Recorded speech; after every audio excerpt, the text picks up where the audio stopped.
ಕೃಷಿ ತ್ಯಾಜ್ಯದಿಂದ ಸಂಪತ್ತು ಸೃಷ್ಟಿಸೋದು ಹೇಗೆ? ಸಣ್ಣ ರೈತರಿಗಾಗಿ ಬಯೋಚಾರ್ ಬಗ್ಗೆ ಇಂದು ತಿಳಿಯೋಣ. ಕೃಷಿ ತ್ಯಾಜ್ಯವನ್ನೇ ಮಣ್ಣಿನ ಫಲವತ್ತತೆ ಹೆಚ್ಚಿಸುವ ಒಂದು ಶಾಶ್ವತ ನಿಧಿಯಾಗಿ ಬದಲಿಸಿದ್ರೆ ಹೇಗಿರುತ್ತೆ? ಕಾಂಪೋಸ್ಟ್ನಂತೆ ಇದು ಬೇಗ ಕರಗೋದಿಲ್ಲ. ಬಯೋಚಾರ್ ಶತಮಾನಗಳ ಕಾಲ ಮಣ್ಣಲ್ಲೇ ಉಳಿಯುತ್ತೆ. ಇದನ್ನ ಪೈರೋಲಿಸಿಸ್ ಅನ್ನೋ ಪ್ರಕ್ರಿಯೆಯಿಂದ ಮಾಡ್ತಾರೆ. ಇದು ಬರೀ ಗೊಬ್ಬರವಲ್ಲ, ಮಣ್ಣಿಗೆ ಒಂದು ಅದ್ಭುತ ಕಂಡೀಷನರ್. ನೋಡಿ, ಇದರ ರಚನೆ ಮಣ್ಣಿಗೆ ಇದೊಂದು ಶಾಶ್ವತ ಸ್ಪಾಂಜ್ ಇದ್ದಾಗೆ. ಕೇವಲ 1 ಗ್ರಾಂ ಬಯೋಚಾರ್ ಸುಮಾರು 400 ಚದರ ಮೀಟರ್ನಷ್ಟು ವಿಸ್ತೀರ್ಣ ಹೊಂದಿರುತ್ತೆ. ಈ ದೊಡ್ಡ ಮೇಲ್ಮೈ ವಿಸ್ತೀರ್ಣದಿಂದ ಇದು ಪೋಷಕಾಂಶಗಳನ್ನು ಹಿಡಿದಿಟ್ಕೊಂಡು ಮಣ್ಣಿನ ಸಿಇಸಿಯನ್ನು ಹೆಚ್ಚಿಸುತ್ತೆ. ಇದರಿಂದಾಗೋ ಪ್ರಯೋಜನಗಳು ಇಲ್ಲಿವೆ ನೋಡಿ. ನೀರು ಹಿಡಿದಿಟ್ಕೊಳ್ಳುತ್ತೆ, ಪೋಷಕಾಂಶ ಸಿಗತ್ತೆ, ಸೂಕ್ಷ್ಮಜೀವಿಗಳಿಗೂ ಆಶ್ರಯ. ಒಳ್ಳೆಯ ವಿಷಯ ಅಂದ್ರೆ ಇದಕ್ಕೆ ದೊಡ್ಡ ಯಂತ್ರೋಪಕರಣಗಳೇನೂ ಬೇಕಿಲ್ಲ. ಹೊಲದಲ್ಲೇ ಸರಳವಾಗಿ ಮಾಡಬಹುದು. ಮೊದಲನೇ ವಿಧಾನ ಕೋನ್ ಟಿಕ್ಕಿ ಕಿಲ್ನ್.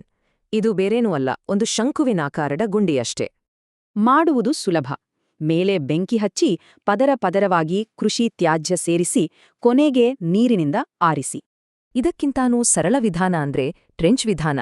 ಇದಕ್ಕೆ ಬೇಕಾಗಿರೋದು ಬರೀ ಒಂದು ಸಲಿಕೆ ಮಾತ್ರ.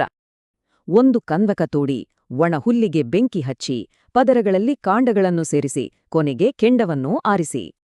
ಬಳಸುವ ಮುನ್ನ ಇದು ಬಹಳ ಮುಖ್ಯ. ಅದನ್ನ ಪುಡಿ ಮಾಡಿ ಕಾಂಪೋಸ್ಟ್ ಜೊತೆ ಬೆರೆಸಿ ಚಾರ್ಜ್ ಮಾಡಬೇಕು.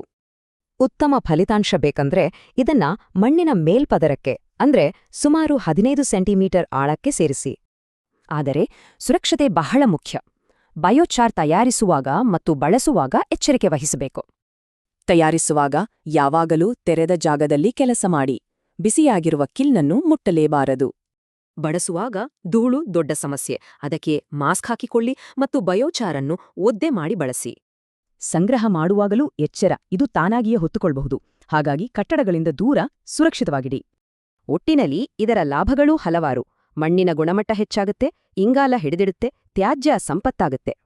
ಹಾಗಿದ್ರೆ ಈ ಹಳೆಯ ತಂತ್ರಜ್ಞಾನ ಕೃಷಿಯ ಭವಿಷ್ಯಕ್ಕೆ ಒಂದು ಹೊಸ ದಾರಿ ತೋರಿಸಬಲ್ಲುದೇ?